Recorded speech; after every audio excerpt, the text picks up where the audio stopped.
Le second livre des Chroniques, chapitre 33. Manassé avait 12 ans lorsqu'il devint roi, et il régna 55 ans à Jérusalem. Il fit ce qui est mal aux yeux de l'Éternel, selon les abominations des nations que l'Éternel avait chassées devant les enfants d'Israël. Il rebâtit les hauts lieux qu'Ézéchias son père avait renversés. Il éleva des autels au Baal. Il fit des idoles d'Astarté, et il se prosterna devant toute l'armée des cieux et la servit. Il bâtit des autels dans la maison de l'Éternel, quoique l'Éternel eût dit, « C'est dans Jérusalem que sera mon nom à perpétuité. » Il bâtit des autels à toute l'armée des cieux dans les deux parvis de la maison de l'Éternel. Il fit passer ses fils par le feu dans la vallée des fils de Hinnom. Il observait les nuages et les serpents pour en tirer des pronostics. Il s'adonnait à la magie, et il établit des gens qui évoquaient les esprits et qui prédisaient l'avenir. Il fit de plus en plus ce qui est mal aux yeux de l'Éternel, afin de l'irriter. Il plaça l'image taillée de l'idole qu'il avait faite dans la maison de Dieu, de laquelle Dieu avait dit à David et à Salomon son fils, « C'est dans cette maison et c'est dans Jérusalem que j'ai choisi parmi toutes les tribus d'Israël que je veux à toujours placer mon nom.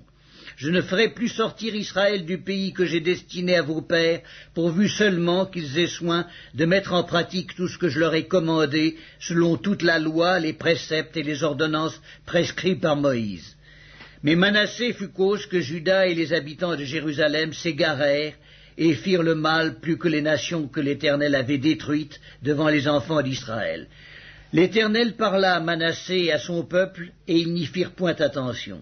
Alors l'Éternel fit venir contre eux les chefs de l'armée du roi d'Assyrie, qui saisirent Manassé et le mirent dans les fers. Ils le lièrent avec des chaînes d'airain et le menèrent à Babylone. Lorsqu'il fut dans la détresse, il implora l'Éternel son Dieu, et il s'humilia profondément devant le Dieu de ses pères. Il lui adressa ses prières, et l'Éternel, se laissant fléchir, exauça ses supplications et le ramena à Jérusalem dans son royaume. Et Manassé reconnut que l'Éternel est Dieu. Après cela, il bâtit en dehors de la ville de David et à l'occident, vers Guillon, dans la vallée, un mur qui se prolongeait jusqu'à la porte des Poissons, et dont il entoura la colline, et il l'éleva à une grande hauteur. Et il mit aussi des chefs militaires dans toutes les villes fortes de Juda. Il fit disparaître de la maison de l'Éternel les dieux étrangers et l'idole, et il renversa tous les autels qu'il avait bâtis sur la montagne de la maison de l'Éternel et à Jérusalem. Et il les jeta hors de la ville. Il rétablit l'autel de l'Éternel, et y offrit des sacrifices d'action de grâce et de reconnaissance, et il ordonna à Juda de servir l'Éternel, le Dieu d'Israël. Le peuple sacrifiait bien encore sur les hauts lieux, mais seulement à l'Éternel son Dieu. Le reste des actions de Manassé, sa prière à son Dieu, et les paroles des prophètes qui lui parlèrent au nom de l'Éternel, le Dieu d'Israël, cela est écrit dans les actes des rois d'Israël. Sa prière et la manière dont Dieu l'exauça, ses péchés et ses infidélités, les places où il bâtit des hauts lieux et dressa des idoles et des images taillées avant de s'être humilié, cela est écrit dans le livre de Osaïe. Manassé se coucha avec ses pères et on l'enterra dans sa maison. Et Amon, son fils, régna à sa place. Amon avait 22 ans lorsqu'il devint roi, et il régna 2 ans à Jérusalem. Il fit ce qui est mal aux yeux de l'Éternel, comme avait fait Manassé son père. Il sacrifia toutes les images taillées qu'avait faites Manassé son père, et il les servit. Il ne s'humilia pas devant l'Éternel comme s'était humilié Manassé son père, car lui, Amon, se rendit de plus en plus coupable. Ses serviteurs conspirèrent contre lui et le firent mourir dans sa maison. Mais le peuple du pays frappa tous ceux qui avaient conspiré contre le roi Amon, et le peuple du pays établit roi Josias, son fils, à sa place. Le second livre des Chroniques, chapitre 34. Josias avait 8 ans lorsqu'il devint roi, et il régna 31 ans à Jérusalem. Il fit ce qui est droit aux yeux de l'Éternel, et il marcha dans les voies de David son père. Il ne s'en détourna ni à droite ni à gauche. La 8e année de son règne, comme il était encore jeune, il commença à rechercher le Dieu de David son père. Et la 12e année, il commença à purifier Juda et Jérusalem des hauts lieux, des idoles, des images taillées et des images en fonte. On renversa devant lui les autels des Baals, et il abattit les statues consacrées au soleil qui étaient dessus. Il brisa les idoles, les images taillées et les images en fonte, et les réduisit en poussière, et il répandit la poussière sur les sépulcres de ceux qui leur avaient sacrifié. Et il brûla les ossements des prêtres sur leurs autels. C'est ainsi qu'il purifia Juda et Jérusalem. Dans les villes de Manassé, d'Éphraïm, de Siméon et même de Nephtali, partout, au milieu de leurs ruines, il renversa les autels, il mit en pièces les idoles et les images taillées, et les réduisit en poussière, et il abattit toutes les statues consacrées au soleil dans tout le pays d'Israël. Puis il retourna à Jérusalem. La 18e année de son règne, après qu'il eut purifié le pays et la maison, il envoya Scaphon, fils d'Atsalia, Maaséja, chef de la ville, et Joach, fils de Joachaz, l'archiviste, pour réparer la maison de l'Éternel son Dieu. Ils se rendirent auprès du souverain sacrificateur, Hilkija, et on livra l'argent qui avait été apporté dans la maison de Dieu, et que les Lévites gardiens du seuil avaient recueilli de Manassé et d'Éphraïm, et de tout le reste d'Israël, et de tout Juda et Benjamin, et des habitants de Jérusalem. On le remit entre les mains de ceux qui étaient chargés de faire exécuter l'ouvrage dans la maison de l'Éternel. Ils l'employèrent pour ceux qui travaillaient aux réparations de la maison de l'Éternel, pour les charpentiers et les maçons, pour les achats de pierres de taille et de bois destinés aux poutres et à la charpente des bâtiments qu'avaient détruits les rois de Juda. Ces hommes agirent avec probité dans leur travail. Ils étaient placés sous l'inspection de Yakat et Abdias, lévites d'entre les fils de Merari, et de Zacharie et Mesculam d'entre les fils des Kéatites. Tous ceux des Lévites qui étaient habiles musiciens surveillaient les manœuvres et dirigeaient tous les ouvriers occupés aux divers travaux. Il y avait encore d'autres Lévites secrétaires, commissaires et portiers. Au moment où l'on sortit l'argent qui avait été apporté dans la maison de l'Éternel, le sacrificateur Hilkija trouva le livre de la loi de l'Éternel donné par Moïse. Alors Hilkija prit la parole et dit à Scaphon, le secrétaire, « J'ai trouvé le livre de la loi dans la maison de l'Éternel. » Et Hilkija donna le livre à Scaphon, et Scaphon apporta le livre au roi et lui rendit aussi compte en disant, « Tes serviteurs ont fait tout ce qui leur a été commandé. Ils ont amassé l'argent qui se trouvait dans la maison de l'Éternel et l'ont remis entre les mains des inspecteurs et des ouvriers. » Scaphon, le secrétaire, dit encore au roi, « Le sacrificateur Hilkija m'a donné un livre. » Et Scaphon le lut devant le roi. Lorsque le roi entendit les paroles de la loi, il déchira ses vêtements. Et le roi donna cet ordre à Hilkija, à Akikam, fils de Scaphon, à Abdon, fils de Miché, à Scaphon le secrétaire, et à Asaja, serviteur du roi, « Allez consulter l'Éternel pour moi et pour ce qui reste en Israël et en Juda, au sujet des paroles de ce livre qu'on a trouvé. Car grande est la colère de l'Éternel qui s'est répandue sur nous, parce que nos pères n'ont point observé la parole de l'Éternel et n'ont point mis en pratique tout ce qui est écrit dans ce livre. » Hilkija et ceux qu'avait désigné le roi allèrent auprès de la prophétesse Hulda, femme de Scaloum, fils de Tokéhat, fils de Asra, gardien des vêtements. Elle habitait à Jérusalem dans l'autre quartier de la ville. Après qu'ils eurent exprimé ce qu'ils avaient à lui dire, elle leur répondit, « Ainsi parle l'Éternel, le Dieu d'Israël. Dites à l'homme qui vous a envoyé vers moi, ainsi parle l'Éternel. Voici, je vais faire venir des malheurs sur ce lieu et sur ses habitants, toutes les malédictions écrites dans le livre qu'on a lu devant le roi de Juda. Parce qu'ils m'ont abandonné et qu'ils ont offert des parfums à d'autres dieux afin de m'irriter par tous les ouvrages de leurs mains, ma colère s'est répandue sur ce lieu et elle ne s'éteindra point. Mais vous direz au roi de Juda qui vous a envoyé pour consulter l'Éternel, ainsi parle l'Éternel, le Dieu d'Israël, au sujet des paroles que tu as entendues.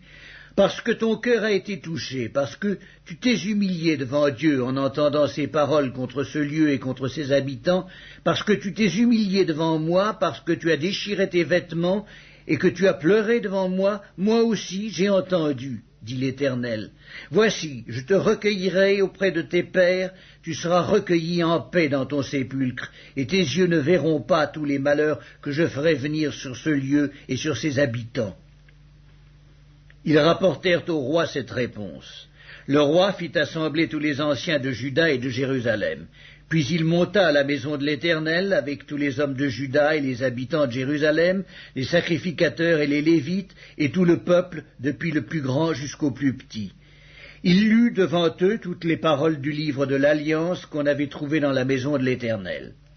Le roi se tenait sur son estrade, et il traita alliance devant l'Éternel, s'engageant à suivre l'Éternel et à observer ses ordonnances, ses préceptes et ses lois, de tout son cœur et de toute son âme, afin de mettre en pratique les paroles de l'Alliance écrites dans ce livre. Et il fit entrer dans l'Alliance tous ceux qui se trouvaient à Jérusalem et en Benjamin. Et les habitants de Jérusalem agirent selon l'Alliance de Dieu, du Dieu de leur père. Josias fit disparaître toutes les abominations de tous les pays appartenant aux enfants d'Israël, et il obligea tous ceux qui se trouvaient en Israël à servir l'Éternel leur Dieu. Pendant toute sa vie, ils ne se détournèrent point de l'Éternel, le Dieu de leur père. Le second livre des Chroniques, chapitre 35. Josias célébra la Pâque en l'honneur de l'Éternel à Jérusalem, et l'on immola la Pâque le 14e jour du premier mois. Il établit les sacrificateurs dans leurs fonctions et les encouragea au service de la maison de l'Éternel. Il dit aux Lévites qui enseignaient tout Israël et qui étaient consacrés à l'Éternel, « Placez l'arche sainte dans la maison qu'a bâtie Salomon, fils de David, roi d'Israël. Vous n'avez plus à la porter sur l'épaule. Servez maintenant l'Éternel votre Dieu et son peuple d'Israël. Tenez-vous prêts selon vos maisons paternelles, selon vos divisions, comme l'ont réglé par écrit David, roi d'Israël, et Salomon son fils. Occupez vos places dans le sanctuaire, d'après les différentes maisons paternelles de vos frères, les fils du peuple, et d'après la classification des maisons paternelles des Lévites. Immolez la Pâque, sanctifiez-vous, et préparez-la pour vos frères, en vous conformant à la parole de l'Éternel prononcée par Moïse. » Josias donna aux gens du peuple, à tous ceux qui se trouvaient là, des agneaux et des chevreaux au nombre de 30 000, le tout pour la Pâque, et 3 000 bœufs. Cela fut pris sur les biens du roi.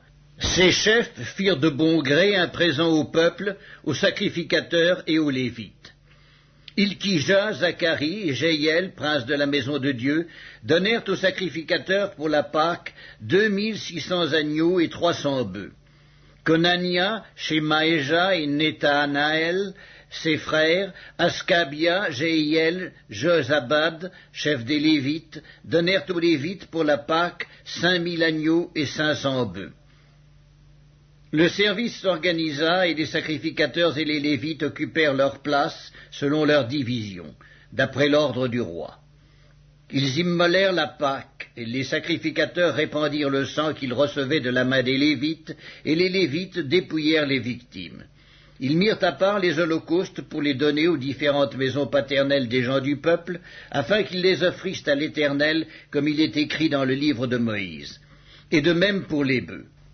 Ils firent cuire la Pâque au feu selon l'ordonnance, et ils firent cuire les choses saintes dans des chaudières, des chaudrons et des poêles, et ils s'empressèrent de les distribuer à tout le peuple. Ensuite ils préparèrent ce qui était pour eux et pour les sacrificateurs, car les sacrificateurs, fils d'Aaron, furent occupés jusqu'à la nuit à offrir les holocaustes et les graisses. C'est pourquoi les Lévites préparèrent pour eux et pour les sacrificateurs, fils d'Aaron.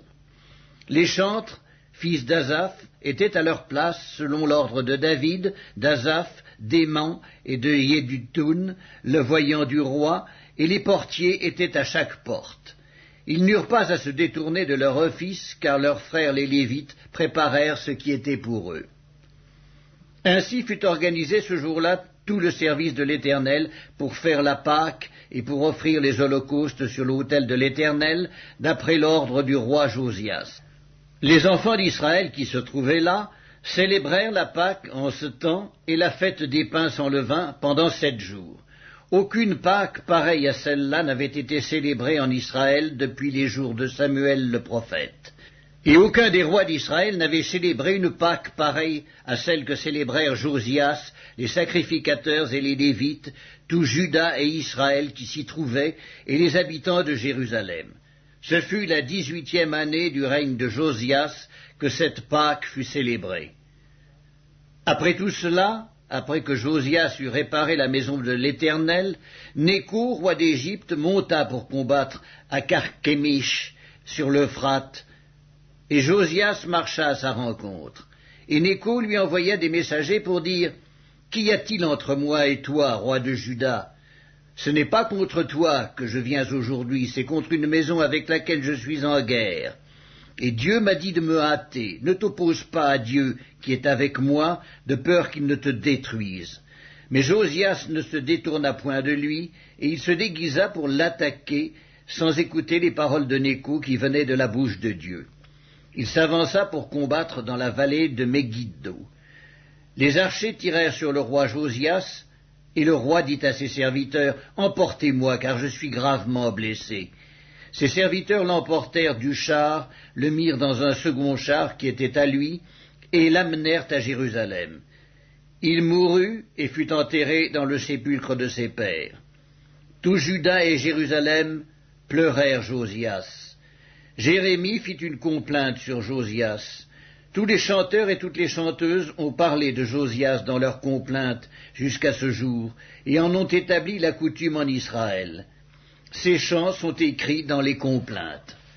Le reste des actions de Josias et ses œuvres de piété, telles que les prescrit la loi de l'Éternel, ses premières et ses dernières actions, cela est écrit dans le livre des rois d'Israël et de Juda.